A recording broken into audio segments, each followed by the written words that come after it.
નમસ્કાર મિત્રો, વિડીયોમાં તમારું સ્વાગત છે। તો મિત્રો, અત્યારે હાલની ખૂબ જ મોટી અને દુઃખદ ખબર સામે આવી રહી છે। ત્યારે મિત્રો તમને જણાવી દઈએ કે ગુજરાતમાં લઘુત્તમ તાપમાન 14 ડિગ્રીએ પહોંચ્યું। તો મિત્રો 11 નવેમ્બરથી મધ્યપ્રદેશ, છત્તીસગઢ અને ઝારખંડના શીતલહેરની ચેતવણી। દિલ્હી અને ઉત્તર પ્રદેશમાં પણ ઠંડી વધશે। જી હા મિત્રો, અત્યારે હાલની ખૂબ જ મોટી ખબર સામે આવી રહી છે। ત્યારે મિત્રો દેશના ઘણા ભાગોમાં હવે હળવી ઠંડી તીવ્ર શિયાળામાં ફેરવાઈ રહી છે।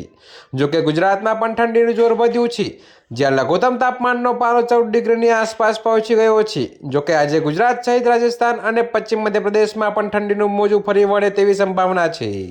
આગળ મિત્રો વાત કરીએ તો ગુજરાતમાં ઠંડીનો ચમકારો યથાવત છે અને તાપમાન ધીમે ધીમે ઘટી રહ્યું છે।